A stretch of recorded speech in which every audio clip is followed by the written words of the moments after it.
So to finish off our study on Greece, we're taking a look at the idea of Hellenic spread.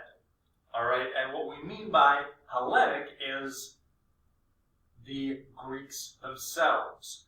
You know, they refer to themselves as the Hellenes, and following the end of the Peloponnesian Wars, there was actually a call for pan-Hellenism style of unity among Greek-speaking peoples, because these internal Peloponnesian Wars decimated the Greek city-states. Now this call pretty much fell on deaf ears because the city-states are too busy squabbling with each other. However, it was somewhat picked up by a ruler from Macedonia, north of the Greek mainland. Philip II actually was held as a quote-unquote hostage in Thebes during his teenage years, and then he assumed the throne of Macedon because the other heirs were either killed in battle or they were assassinated. They were killed covertly. Once he took control, he reorganized the Macedonian army using the phalanx techniques that he learned in Thebes. The big difference is that his phalanx, as you can see here, was 16 men deep for increased stability. Now, either by marriage or by force, he began to conquer the Greek city-states. And Sparta would be the natural choice to resist, but they were too far south to bother to mount a response. And the Athenians weren't exactly happy about this, but they were in the midst of a famine, and they really couldn't do much to protest. Eventually, Philip, this strong man ruler, a man who rules by brute force, he took Athens itself, and he was stabbed to death by a jilted ex-lover. This leaves Alexander, his first and only legitimate son, as his sole heir. Now, it was said that Alexander demonstrated a knack for strategy at an early age. You know, there's the story of a stallion that was from the Greek city-state of Thessaly that was considered untamable. Alexander noticed, now this one, he was a boy, Alexander noticed the horse was especially jittery when he saw its own shadow. So he turned the horse to face the sun, mounted him, and rode him. This became infamous throughout the Macedonian and Greek-speaking world. We know that, this leads to his legendary status. We know that he was also personally tutored by Aristotle. 7 years after this, his father was murdered. Now, there were rumors that Alexander played a role in this, but nothing was substantial. And he was so popular with the army that he was named king the very next day. So at the age of 20, he inherits his father's army, and he also orders the execution of one of his father's enemies. This is a very typical strongman tactic that we will see throughout the Western world. You take control, you act quickly to eliminate any threats to your power. Now, when we look at the man who became known as Alexander the Great, he began his march to glory soon after assuming control. There were some Greek city-states that wanted to leave what was called the Corinthian League after Philip died. This was kind of under Macedonian control. And eventually, Alexander arrived at the gates of Thebes, where his father had been held hostage, and learned the Greek methods of combat. Now, the Thebans refused to hand over the noblemen who were responsible for seceding from this league. So Alexander's men tore down the gates, sacked the city, killed 6,000 residents, and sold 30,000 as slaves. That's the ruthlessness. That's the example of Thebes.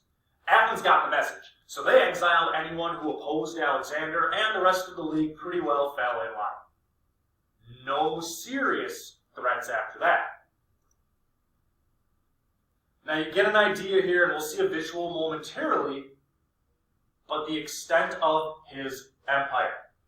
With his Macedonian fighters, along with about 40,000 Greek allies, Alexander set his sights on the Persian Empire. Yes, that Persian Empire from all the way back at the Persian Wars. It's still big, it's still powerful. He started by liberating those Greek city-states in Asia Minor, the Ionian cities, that were the focus of the Persian Wars in the first place. And then he marched straight through the empire. It was very common for him to lay siege to cities, and if you resist, he will take out his rage on you. In the city of Tyre, in the Persian Empire in what's now Syria, he allowed his men to massacre 30,000 inhabitants because of their resistance. In the Persian capital of Persepolis, he found Greek prisoners of war who had had their limbs cut off to prevent their escape. Alexander allowed the destruction of this city. He allowed the destruction of this city, and the palaces of King Darius were laid absolutely to waste. So, what the Greek city-states couldn't do, Alexander did. He sacked. He conquered the Persian Empire. What he does next is set his sights on India. He sets his sights on India. And here's where we see kind of the end of his exploits. His men traversed what was called the Khyber Pass through the Hindu Kush Mountains, and they began seizing towns just east of the mighty Indus River. Now, he never conquered India because his men refused to go any further, and after a decade, they wanted to go home. And of an initial infantry of 120,000 men and 15,000 cavalry, barely 30,000 made it home alive. That was the cost of his conquest. Now, when he began to actually settle down and rule, he caught a fever, and he died 10 days later in the year 323 BC.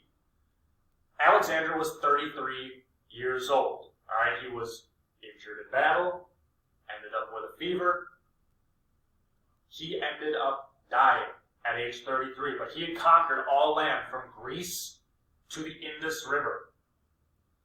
He had never named a successor because his wife, Roxanne, his Sogdian wife, Roxanne, was pregnant, and they didn't exactly know the gender of the child.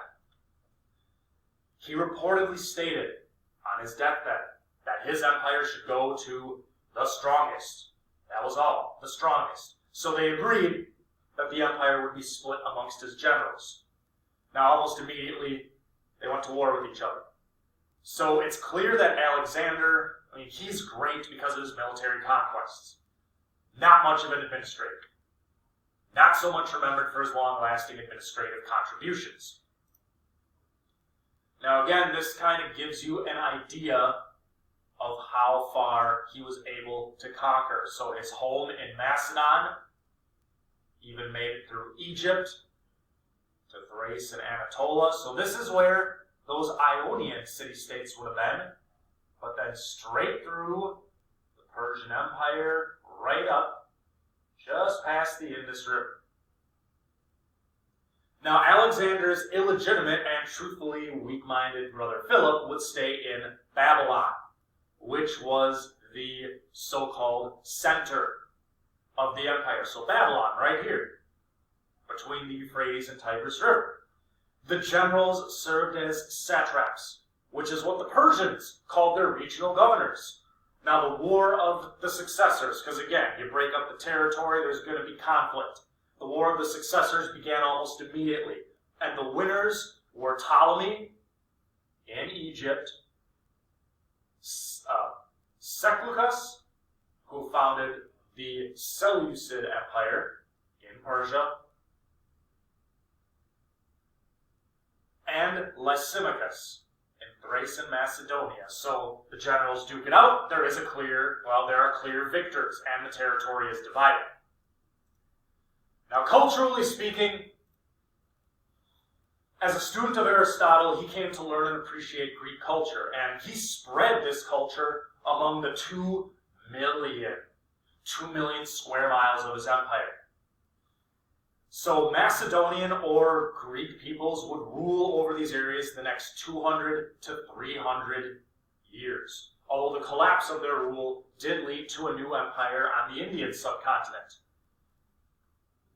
there were about, we see cities, and on the previous map we saw Alexandria, Egypt. About 20 plus cities bearing his name were founded. And the vast majority of them were east of the Tigris River. Although there are, like Alexandria was an example west, but we have Kandahar, Afghanistan, named after Alexander, or Iskandera, Turkey, was called Alexandretta. Alexandria is the most famous and flourished the most. He also spread the language, customs, and administration of what was considered Athenian, and remnants of this were still seen in the Byzantine Empire, focused in modern-day Turkey into the 1400s. Now, Alexander respects the traditions of Persia, and he allowed Persians to serve in important positions. Now, ultimately, a lot of his territories were ruled by Greeks or Macedonians, but Persians could still be high-ranking members of the political systems. He personally adopted an Eastern style of dress, and he referred to himself as the Great King, and even had subordinates kowtow to him, a way of showing submission. He actually once supervised a mass wedding of 9,000 of his soldiers to Eastern women, kind of cementing this fusion of Eastern and Western ideas. Now, as we begin to transition to our unit on Rome, bear in mind that Alexander will serve as somewhat of a cautionary tale as to what could happen if a ruler became too autocratic and was unchecked by what were called republican values. The historian Polybius began his book, Histories, with a review of Alexander's conquests. And various rulers throughout Roman history. There was a guy named Pompey who described himself as Pompey Magnus, or Pompey the Great, like Alexander. Rulers from Pompey to Caesar to Augustus, Nero, and Trajan all admired Alexander. And bear in mind, he's a template on how to conquer, not exactly on how to rule and govern. And with the spread of the Hellenic culture via Alexander the Great into North Africa, into the Middle East, right up to the Indian subcontinent, we bring our unit on Greece to a close.